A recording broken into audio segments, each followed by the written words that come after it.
सीमा की शून्य में नीलिमा बिछाई और इधर नीचे नीरवता छाई है। मुखमाटी ग्रंथ के माध्यम से इसका हम पारायण कर रहे हैं।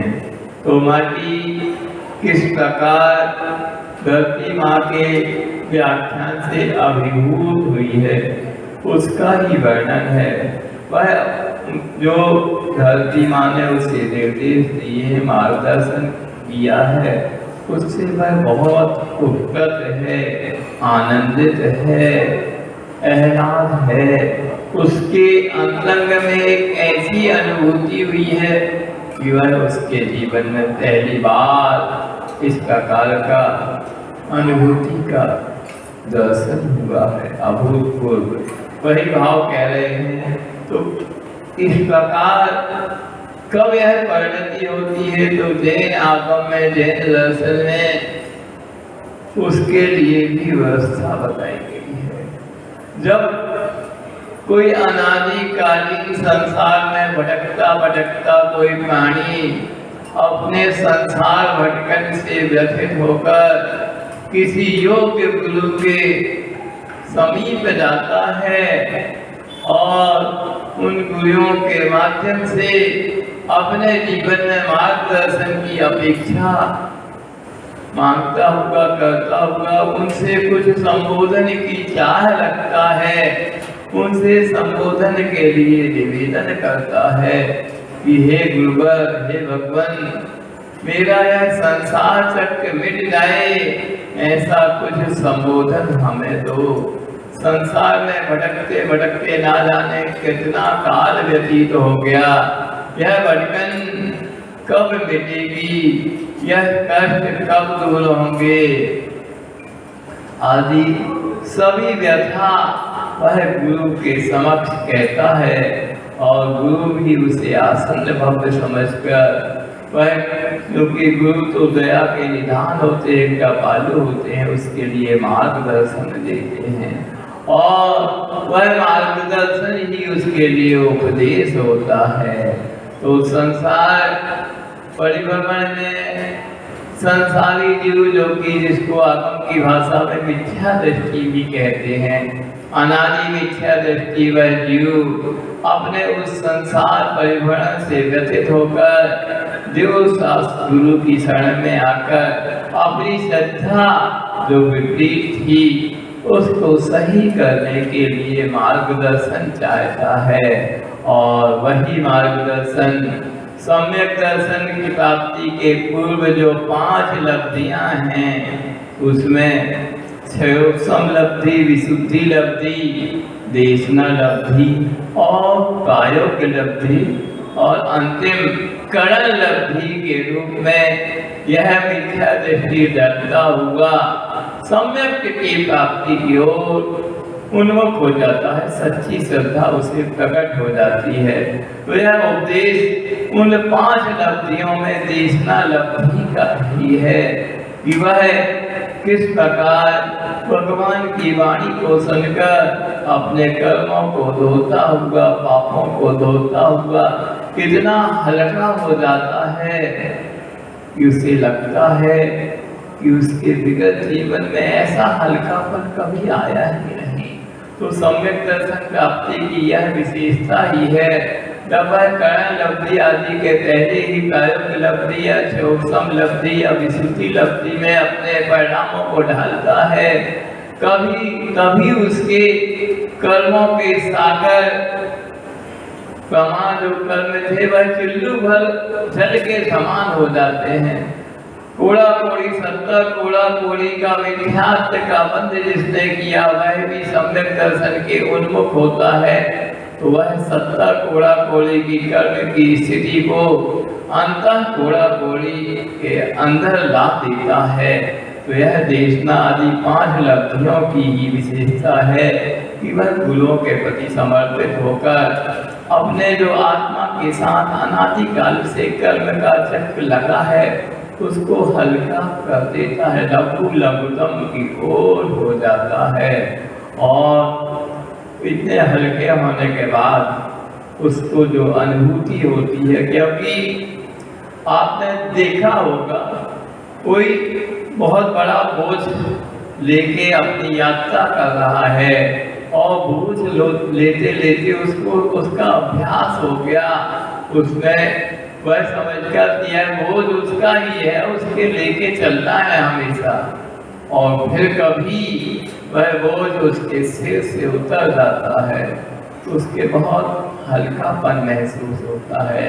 वैसे ही हमारी आत्मा के साथ यह कर्मों का बोझ अनादिकाल से लगा हुआ है। वह देव शास्त्रों की कृपा से, उनकी दिव्य ध्वनि के श्रवण से, उन पर कुछ चलने से यह बोझ, कर्मों का बोझ हल्का हो गया।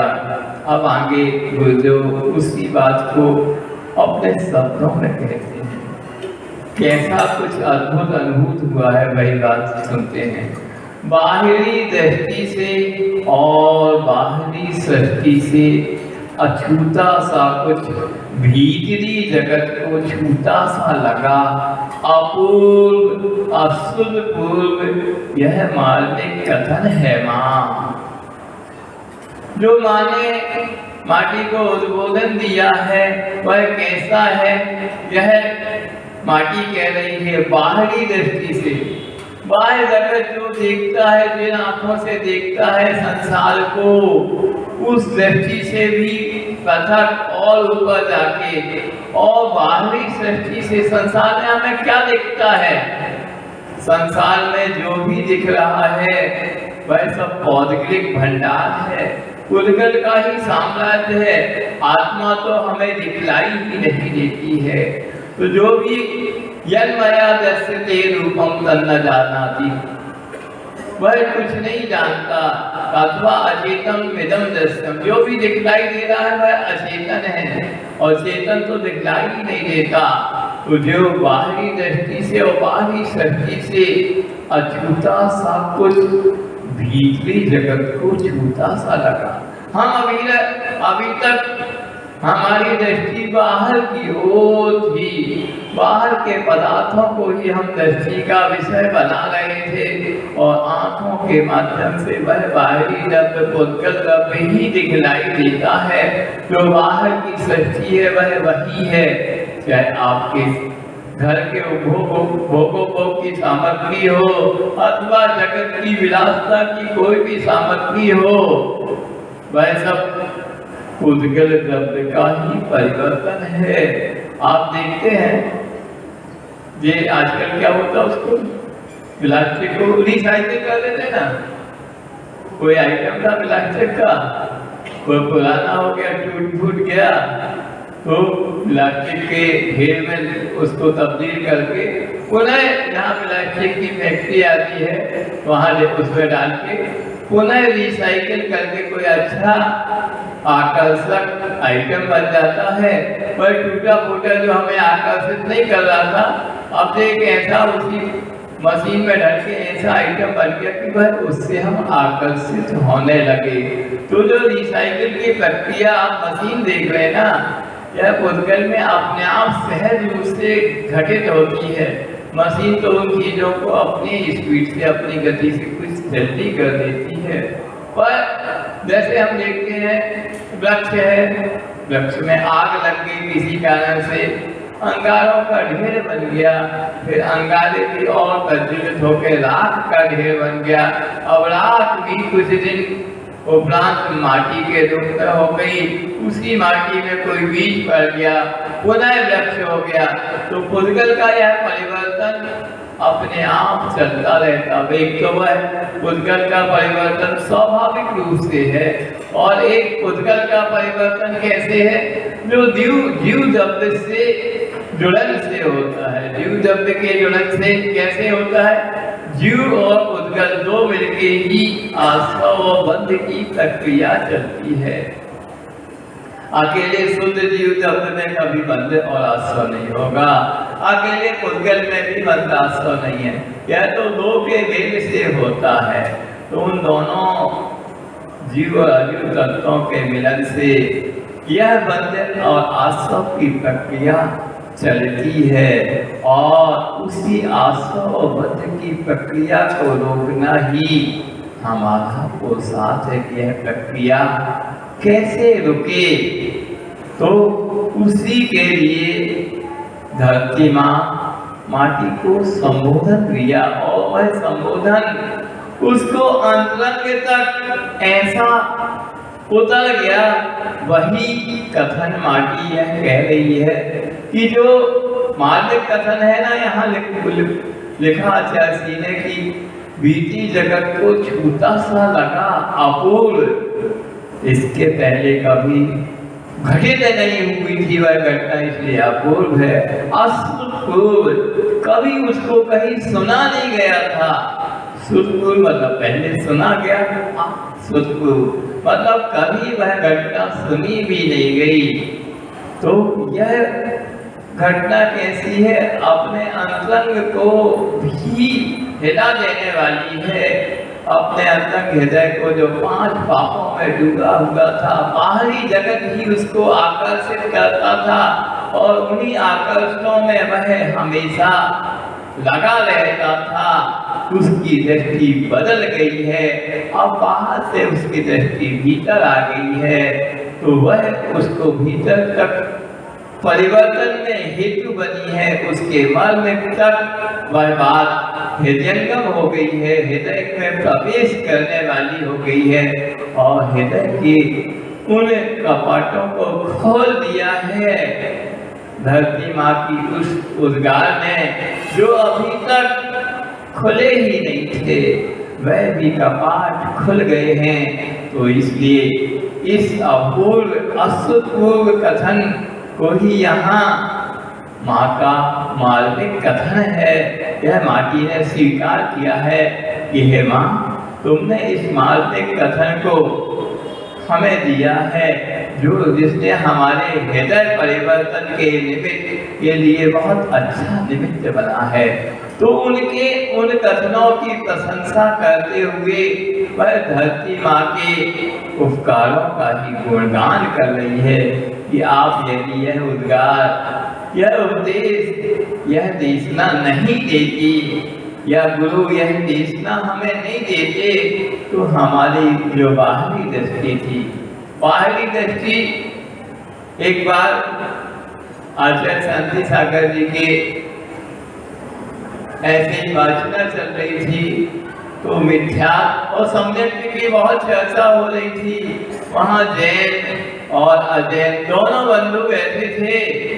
जैन तो आगम की भाषा समझता है, जैन बंधु, और अजैन बंधु नहीं समझता। उसने कहा देशना के दौरान ही, महाराज आपकी इस देशना में बार बार सम्यक और मिथ्या आ रहा है, हम इन शब्दों की अर्थ नहीं समझ पा रहे हैं, उससे हम देशना का जितना लाभ लेना चाहिए वह नहीं ले पा रहे हैं। और वह अजैन बंधु था, उसे आत्मिक भाषा क्या समझाते हैं आचार्य महाराज, तो उन्होंने बिल्कुल सरल शब्दों में बताया, आपके उपयोग का बाहर की ओर जाना ही मिथ्यात है और आपके उपयोग का अंतरंग में आना, आत्मा की ओर आना ही सम्यक है। यही सम्यक और मिथ्यात की सच्ची परिभाषा है। तो वह बंधु बहुत अच्छे से समझ गया। मतलब हमारे जो 5 इंद्रियों का उपयोग बाहर की ओर जाना है, खिड़कियों के जैसे घर में खिड़की और दरवाजे होते ना, वैसे ही शरीर रूपी घर में यह चक्षु इंद्री, रसना इंद्री, घ्राण इंद्री, कर्ण इंद्री आदि आदि श्वसन इंद्री रूपी खिड़कियां हैं। उन खिड़कियों के माध्यम से ही हम बाह्य जगत की सैर करते हैं, उसको जानते हैं। तो बाह्य जगत की सैर करना जो आत्मा इन खिड़कियों के माध्यम से बाह्य जगत की सैर करती, यात्रा करती है, तो यह उस आत्मा का मिथ्यात्व रूप परिणमन, विपरीत परिणमन हुआ। वही आत्मा अपनी उन समस्त खिड़कियों को बंद करके अपने अंतरंग की यात्रा का सूत्रपात कर देती है। तो वही सम्यक दर्शन का प्रादुर्भाव हो गया। तो यह सम्यक का प्रादुर्भाव होना ही जीवन में अपूर्व घटना है। क्योंकि कहते हैं किसी के जीवन में सच्ची श्रद्धा उत्पन्न हो गई मतलब उसके जीवन का उद्धार हो गया है। वह एक ना एक दिन यह संसार सागर से नियम से तर जाएगा, फिर जाएगा और वही कुछ प्रकटन उस माटी में हुआ है और वही कृतज्ञता ज्ञापन माटी धरती के प्रति कर रही है कि तुम्हारा यह मार्मिक उद्बोधन तो मुझे टालने के लिए बहुत कुछ सहायक हो गया। तो यह मार्मिक कथन है। आगे की पंक्तियों में उसी की और व्याख्या करते हुए प्रकृति और पुरुष के सम्मिलन से, प्रकृति और पुरुष के सम्मिलन से, विकृति और कलश के संकुलन से भीतर ही भीतर सूक्ष्मतम तीसरी वस्तु की जो रचना होती है दूरदर्शक यंत्र से दृष्ट नहीं होती, समीचीन दूरदृष्टि में उतर कर आती है। यह कार्मिक व्यथन है माँ। एक तो मार्मिक कथन बता दिया माटी ने जो धरती माँ ने उद्गार दिए हैं उसके अंतर्गत क्या परिवर्तन हो रहा उसके अंतरंग में उसका ही व्याख्यान अपने माध्यम से माटी कर रही है कि तुम्हारे उस उद्गार से उपदेश से निर्देश से मेरे जीवन में क्या क्या घटनाएं घटित हुई हैं। आपका उपकार तो हम कभी भूल नहीं पाएंगे। ऐसे ही गुरु का उपकार सिर्फ एक जीवन क्या 100 जीवन में नहीं भुला पाता। वही कुछ बातें चल रही है। तो प्रकृति और पुरुष के सम्मिलन से, प्रकृति एक तो जो आप प्रकृति की छटा देख रहे उसको समझ लें और पुरुष आप पुरुष प्रकृति का भोक्ता होता है इसको समझ लें। जो बाह्य विन्यास हो गया अब और सूक्ष्म समझे इसको। प्रकृति और पुरुष के सम्मेलन से ही यह रचना हुई है। प्रकृति क्या है? ये भौगोलिक वातावरण जो शरीर आदि दिख रहा है यह इसको हम प्रकृति कहते हैं। और पुरुष कहाँ कौन है? यहाँ जो हमारे अंतरंग में आत्म तत्व विद्वान है उसे पुरुष कहाँ है? तो प्रकृति और पुरुष के सम्मेलन से ही मिलने से ही यह जो ढांचा आपका दिखलाई दे रहा है 5 फुट 6 इंच आदि आदि गौड़ वर्ण श्याम वर्ण आदि आदि, कोई सांवला होता है, कोई गोरा होता है, कोई मीठा बोलता है, कोई कड़वा बोलता है, कोयल भी काली है, कौवा भी श्याम वर्ण का है। और दोनों की बोली में इतना अंतर है कौवे को कोई सुनना नहीं पसंद करता है और कोयल की मीठी कूक सुनते ही इच्छा होती है कि एक बार और यह शब्द सुनाई दे। तो इतना सब अंतर क्यों है? तो उस अंतर के का रहस्य प्रकृति और पुरुष का सम्मिलन ही है। यह उद्गल और आत्मा के मेल से ही यह सब रामायण कह लो या महाभारत पर पूरी उसी के माध्यम से चलती रहती है। यह आत्म तत्व है, उसके उस आत्म तत्व में एक प्रकार से उद्गल के माध्यम से रील लिपटती रहती है। वह कितनी लंबी रील है कि आप अभी तक उस रील को भोग ही रहे हैं, देखते जा रहे हैं, पर वो समाप्त नहीं हो रही है। एक रील निकलती जाती है और दूसरी लपटती जाती है। तो वह ऐसी अनादि निधन रील है, फिल्म है, चलती ही रहती है। और चित्रपट पर वह पर्दे के खुलते ही वह दृश्य दिखलाई देता है। बस एक प्रकार का नाट्य मंचन होता रहता है। वही प्रकृति और पुरुष के सम्मिलन से, क्योंकि कोई भी यात्रा एकाकी नहीं होती, बंध दो के बीच में ही होता है आश्रम और बंध। यदि प्रकृति और पुरुष मतलब आत्मा और पुद्गल बिल्कुल पृथक पृथक हो जाए तो आश्रव बंद होना ही नहीं है।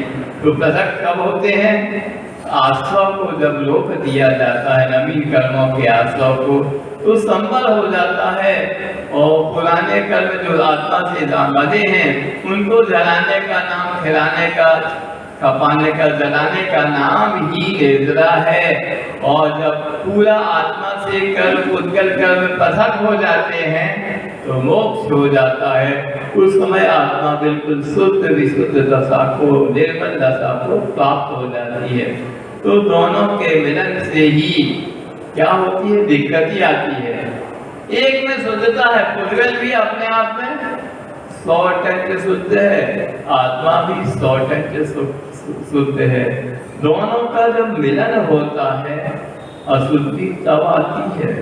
आप देखते नदियों का जल बिल्कुल निर्मल होता है और उसमें अशुद्धि क्यों आती है? मनुष्य के द्वारा ही अशुद्धि आती। कैसे? अभी कोरोना काल में देखा, एकदम लॉकडाउन लग गया था, मनुष्य की गतिविधियां भी बिल्कुल बंद हो गई थी, फैक्ट्रियां बंद हो गई, मिलें बंद हो गई, आदि आदि बहुत से कार्य बंद हो गए।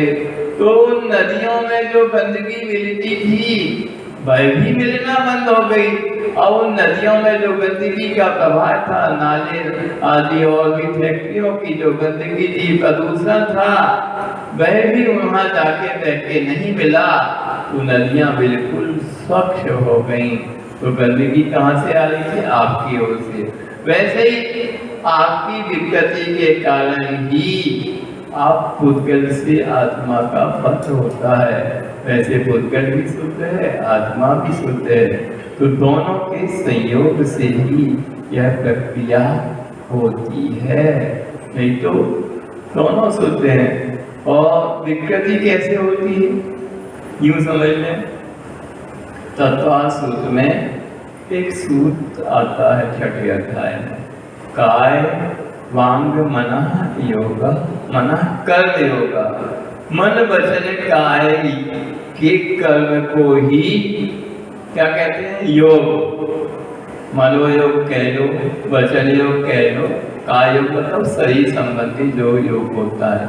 और मन वचन काय का योग ही आगे वाले सूत्र में बताया है, सह आश्रव, और वही आश्रव है।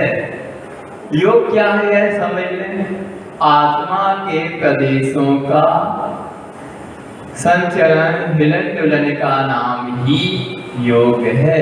मतलब आपके शरीर में जो आत्मा के प्रदेश हैं वह प्रति समय संचरण को प्राप्त हैं, हिलन डुलन को प्राप्त है। कैसे? उसके लिए भी उदाहरण समझ लें। जैसे आपको मालूम है आपके शरीर में जो ब्लड है ना, खून है, वह पूरा खून पूरे शरीर में प्रवाहित होता रहेगा, एक जगह स्थिर नहीं होता। एक जगह स्थिर हो जाए तो क्या होता है? जहाँ खून का संचरण नहीं होता तो वहाँ क्या हो जाता? लकवा लग जाता ना, क्या कहते? पैरालिसिस लग हो गया। क्यों? शरीर के उस अंग में ब्लड का संचरण रुक गया, खून वहां पर जम गया है, अब नया खून वहां जा नहीं सकता, तो शरीर के उस अंग ने एक्टिविटी करना बंद कर दी, गतिविधि उसकी बंद हो गई। तो जैसे खून का संचरण पूरे बॉडी में होता रहता शरीर में, वैसे ही आत्म प्रदेशों का संचरण भी शरीर के प्रत्येक हिस्से में होता रहता। कैसे अनुभूति होती? आप कहीं भी छू लो शरीर को, अनुभूति होगी आप हाथ से कि यहाँ कुछ छुआ गया। तो रात के धूप अंधेरे में भी छू लो तो आपको लगेगा कि हमारा हाथ है, पैर है या 5 उंगलियां हैं, यह अनुभूत। आप अपने से छुओ वो तो ठीक है, और दूसरा थोड़ा भी छूट जाए तो आपको आभास हो जाएगा कोई चीज टच हुई है, ठंडी है तो ठंडी चीज है, गर्म है तो गर्म चीज है, आदि आदि। उसके स्पर्श से आप खूब से परिचित हैं तो आप बता देंगे जो छूने वाली चीज है, वस्तु है, कौन सी है। यदि रात के अंधेरे में पानी भी गिर गया, आप बाहर सो रहे हैं, तो आपको समझ में आ जाएगा, भले नींद उस नींदे में हो तो भी लगेगा लगता बरसात हो रही है।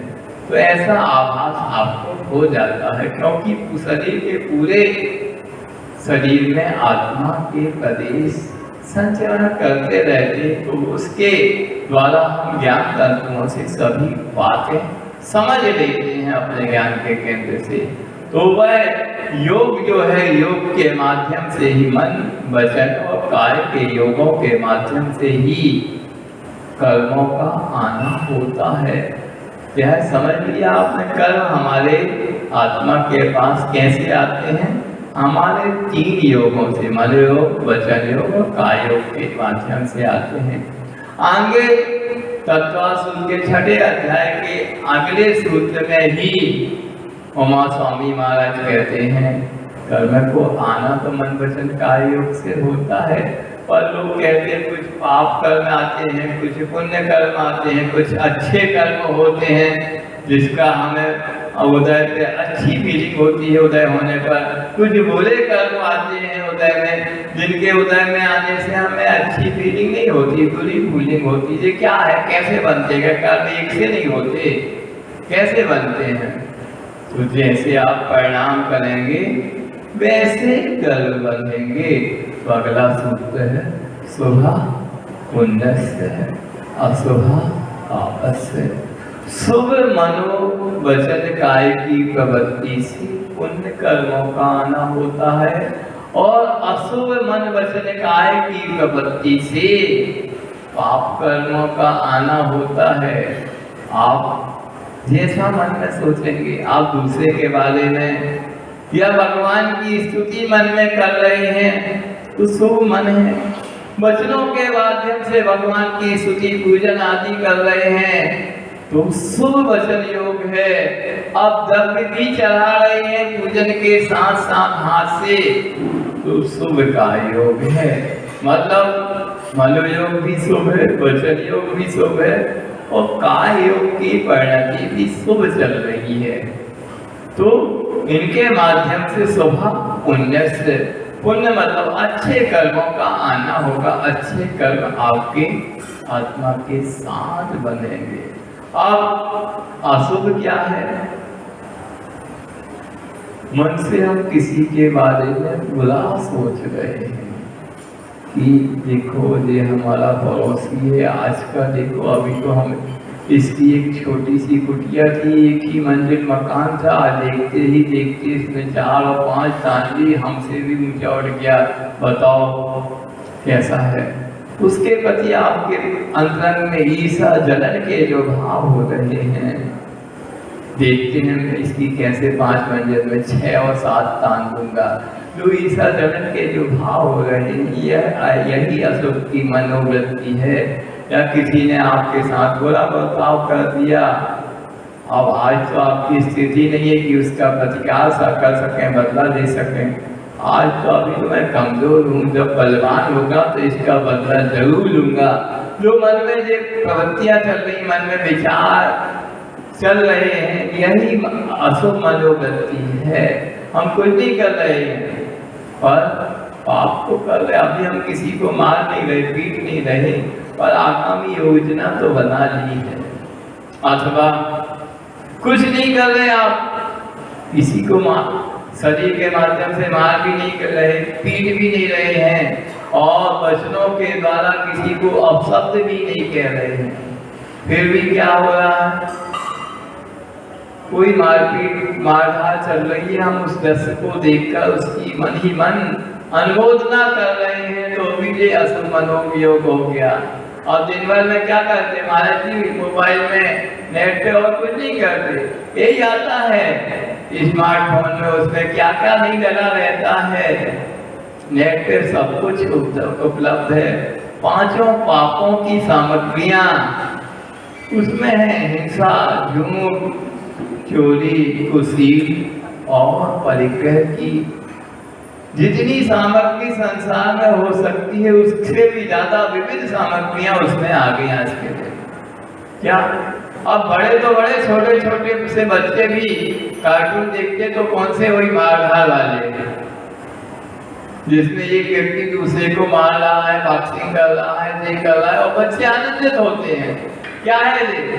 हिंसानंद नाम का बहुत ध्यान है। तो सिर्फ पाप कमा रहा है, किसी को मार पीट नहीं रहा, और उसमें जो आनंद मना रहा है तो उसमें उसकी सहभागिता हो गई, उसमें अनुमोदना हो गई। तो चीजें वह बच्चे देखें चाहे बड़े देखें, पाप का बंद हो रहा है, यह समझ लो। आप पाप कर नहीं रहे पर पाप आपके माध्यम से हो रहा है। अब कहेंगे महाराज जी हमने तो कभी किसी को मारा ही नहीं, पीटा नहीं, किसी हमने तो किसी को हाथ तक नहीं उठाया, हम तो इतने भले मानुस हैं, यह सब कर ही नहीं सकते, किसी को दुर्वचन तो कहे ही नहीं है, और हमने इस माध्यम से वो सब कर लिया है जो कभी नहीं किया है, न कर सकते हैं। तो इनके माध्यम से भी, अशुभ मनोयोग के माध्यम से हम प्रति समय में पाप रूप में लिप्त हो रहे हैं। तो इस मोबाइल स्मार्टफोन के माध्यम से कितने पाप में हम डूब सकते हैं यह आप देख लें। तो इस प्रकार अशुभ मनोयोग, अब किसी के प्रति दुर्वचन कहना आदि आदि है, यह अशुभ वचन योग है। और किसी को मार पीट देना, हिंसा झूठ आदि की प्रवृत्ति करना, यह शरीर के माध्यम से हो गया तो अशुभ काय योग हो गया। तो इस प्रकार मन वचन निकाय की अशुभता और शुभता ही हमें बंध के लिए आगे ले जाती है। शुभ से पुण्य बंद होगा, अच्छे कर्मों का बंद होगा, अशुभ से पाप बंद होगा। अब हम कहते हैं हमने अच्छा किया, वो फल बोला हो रहा है। देखो किया कुछ भी आपने मन से भी कर सकते, आप वचनों और शरीर के माध्यम से आपने बोला, किसी का नहीं किया, पर मन में तो किया, और मन में भी नहीं किया, आपने मोबाइल में, टेलीविजन में, फिल्मों में वह बोला देखा है, तो उसकी भी अनुमोदना हो जाती है। उसके भी कार्बन पिंड आपके आत्मा के साथ जुड़ जाते हैं, वही कार्बन पिंड ही आपको समय आने पर कर्मों के उदय में आते हैं। अब आपने बोया बबूल है, बबूल के बीज लगाए हैं, तो आपको आम के फल कभी नहीं मिलेंगे। यथा बीजम तथा निष्पत्ति, जैसा बोगे वैसा फल मिलेगा। आप सोचो आपने बबूल का पेड़ के बीज बोए हैं और आपको समय आने पर आम के मीठे मीठे फल मिल जाएं, फिर 3 गाल में नहीं हो सकता। यही होता है, हम देखते हैं पड़ोसी को तो सब अच्छा मिल रहा है और हमारा सब बुरा हो रहा है। तो आपने पहले बबूल के बीज बोए हैं तो आपको बबूल जैसे कांटे मिल रहे हैं, पड़ोसी ने आम के पेड़ के वृक्ष लगाए तो उसे मीठे मीठे आम मिल रहे हैं। अब वह अपने कर्म का फल भोग रहा, अच्छे पुण्य कर्म का, और आप पाप का।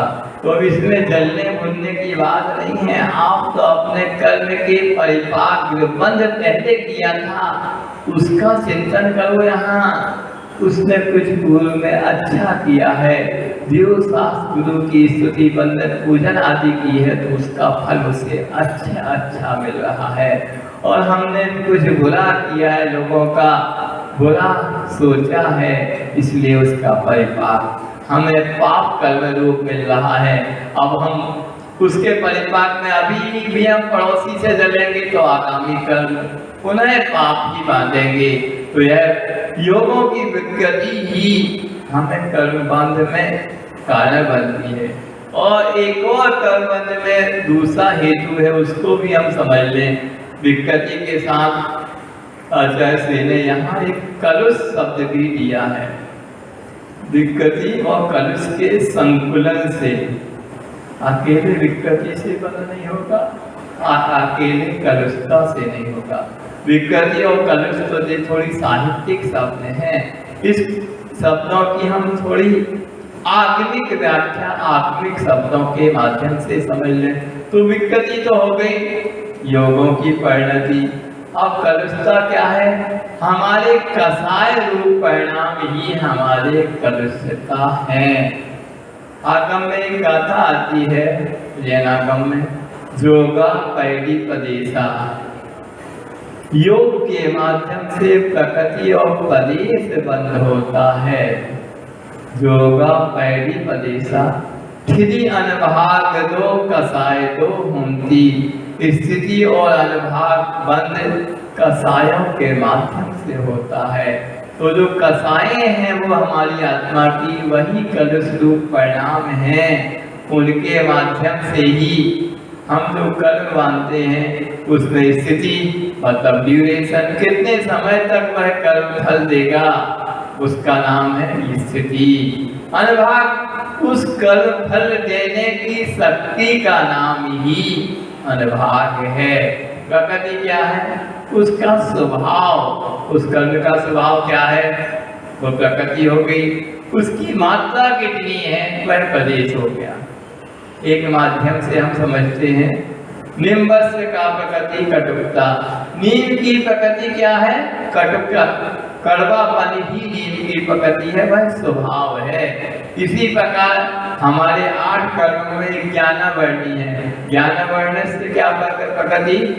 ज्ञानावर्णी का स्वभाव है हमारे ज्ञान को ढकना, ज्ञान को होने नहीं देना, यह ज्ञानावर्णी का स्वभाव है। और अब नीम की प्रकृति कटुकता हो गई, वह कितनी मात्रा में है आदि आदि वह प्रदेश हो गया, कितने वो हो गया। अब स्थिति कब तक उस नीम की पत्ती में कड़वापन विद्यमान रहेगा वह उसकी स्थिति हो गई। ऐसे ही ज्ञानावर्णी कर्म में फल देने की जो शक्ति वह कितने समय तक वह अपना फल देगा। 100 वर्ष, 200 वर्ष, 500 वर्ष की स्थिति मांगी तब तक वह फल देगा। ऐसे ही कड़वापन में हम लेंगे तो नीम कितनी कड़वी है, वह कड़वे फल की पोटेंसी जो बताती है वह अनभाग हो गया। और यही अनभाग ही सबसे ज्यादा कर्म बंध में जब वह उदय में आता है तो वह अनभाग की ही हमें फीलिंग होती है। तो कितनी पोटेंसी का, कितनी शक्ति का हमने कर्म बंध किया है और वह उसी पोटेंसी का कर्म हमारे उदय में आएगा तो हम उसकी फीलिंग करेंगे। जैसे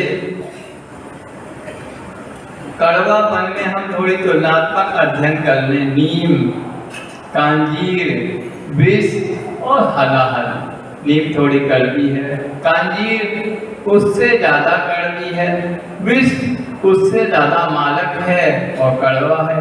और विष में ही एक और सबसे उत्तम क्वालिटी आती है, कौन सी? हलाहल, जिसे हम साइनाइड भी बोलते हैं। हलाहल विष ऐसा होता है जिसको मुख पर रखते ही व्यक्ति का मरण हो जाता है, वह उसका स्वाद जाना और बता भी नहीं पाया, उसका मरण हो जाता, वही हलाहल है। तो इस प्रकार इनमें मालक क्षमता धीरे धीरे बढ़ती जा रही है इन उदाहरणों में। वैसे ही वह उनकी पोटेंसी, उनकी मालक शक्ति बढ़ती जा रही है, वैसी ही शक्ति हमारे कर्मों में होती है। हम जब कर्म बंद करते हैं उस समय तो कैसे होती है? कसायों की जितनी तीव्रता होगी उतनी ही पोटेंसी उस कर्म के साथ बढ़ जाती है।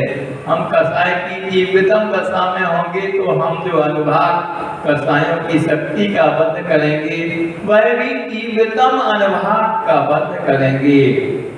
और जब वह उदय में आएगा तो तीव्रतम अनुभाग हमें जब उदय में आएगा तो उसकी वेदना सहना हम के लिए हम अपने बस में नहीं रह जाते। जैसे हम बताएं, अभी सभी लोग जो यहाँ धर्म सभा में विराजमान हैं, इनके कर्म का उदय तो चल रहा है पर उसका अनुभाग मंदतम है, तब वह हमारी बातों को सुनने में सक्षम है। यदि तीव्र अनुभाग होता तो वह यहाँ नहीं बैठ पाते, हमारी धर्म की बातों को वह नहीं सुन पाते। क्योंकि आपने सुना होगा वो पंक्ति, पापी दुष्टी जीव को जिनवाणी न सुहाए, के होंगे के डर मरे के घर वापस जाए। तो पाप के तीव्र उदय में, तीव्र अनुभाग में आपको जिनवाणी की अच्छी बातें भी समझ में नहीं आएंगी, वह सुहाएंगी नहीं, वो ऐसे लगेंगी जैसे कर दिया चलो घर चलो, इनमें कुछ नहीं रखा है, क्या यहाँ आने का ही मन नहीं होगा। कई लोगों का नहीं होता, तो भैया उनके तीव्र कर्म का होता है, कैसे आएंगे वो, तीव्र कर्म का होता है। तो महाराज जी हम कुछ पुरुषार्थ नहीं कर सकते हैं। आप पुरुष ही तो है, मनुष्य भाव में ही तो पुरुषार्थ है, उसी भाव में ही तो पुरुषार्थ की थोड़ी गाढ़ता हो सकती, बाकी तो एकेंद्रिय आदि तो पुरुषार्थ कर ही नहीं सकते। वो तो जो कर्म आएगा उसको, आपने जो भी कर्म आया उसको शांति से वो भोगेंगे, बस उसमें कोई तब्दीली नहीं कर सकते।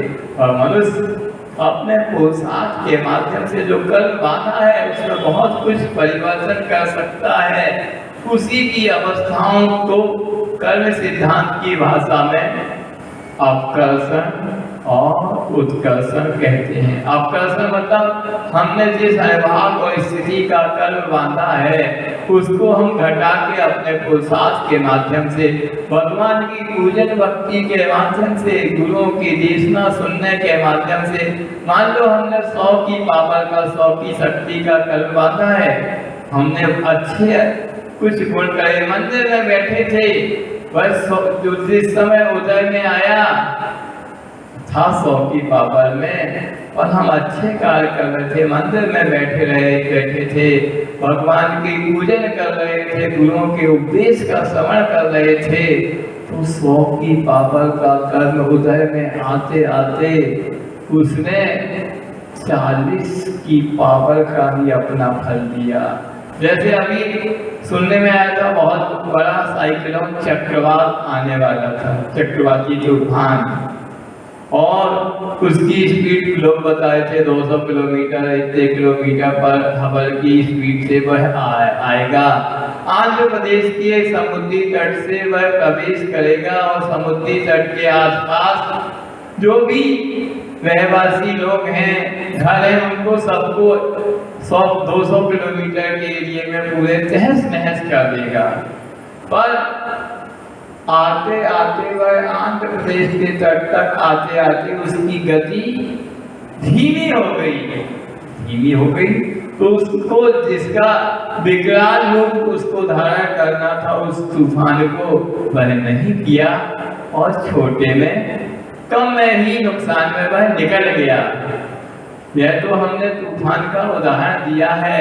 वैसे ही जैसे वो तूफान एक तूफान है ना, ऐसे कई तूफान आपने कर्मों के तूफान अपने आत्मा के साथ बांध रखे हैं, और वह तूफान जब उदय में आते तो आप अपने आपे में नहीं रहते, कर्म ही आपको सब कुछ कराता है। कई लोग आते हैं महाराज जी, इतनी तेज गुस्सा आती है महाराज जी, कुछ ही समय के लिए आती है, पर उस समय हमें कुछ समझ भी नहीं आता कि हम क्या कह रहे हैं, क्या कर रहे हैं, या क्या करने वाले हैं। ऐसा लगता है कि हम आपे में नहीं हैं। तो वे तूफान आपने अपने आत्मा से बांध रखे हैं, वह जब आएंगे तो ऐसे ही आएंगे। जैसे जब दूध उफनता है ना, तो बिल्कुल गंजी के बाहर हो जाता है, वैसे जैसे दूध उस पात्र के बाहर हो गया अग्नि नीचे रखने से, तीव्र अग्नि के प्रभाव से, वैसे तीव्र क्रोधाग्नि के, क्रोध रूपी भी एक अग्नि है, क्रोध रूपी अग्नि के प्रभाव से आप भी अपने आपे से बाहर हो जाते। कैसे? ये तो बोलचाल की भाषा है, आपे से बाहर हो गए। इसका जैनागम में भी वर्णन है। क्या? एक कसाय समुद्घात होता है। कसाय समुद्घात मतलब इतनी तेज कसायों का उदय होता है कि व्यक्ति अपने आप में नहीं रहता, उसके बाहर आ जाता। क्या होता? आत्मा के प्रदेश तो शरीर में ही रहते हैं। जब तीव्र क्रोध उमड़ता है, आप देखते आंखें बिल्कुल लाल लाल हो जाती हैं, भ्रुकुटियां बिल्कुल तन जाती हैं, माथे पे तिवलियां हो जाती, माथा सपाट नहीं रहता, अंग फड़फड़ाने लगते व्यक्ति के कि वह कुछ भी करने लगे, कोई साधन देख ले तो मारने पीटने लगेगा हथियार। ऐसी स्थिति होती है।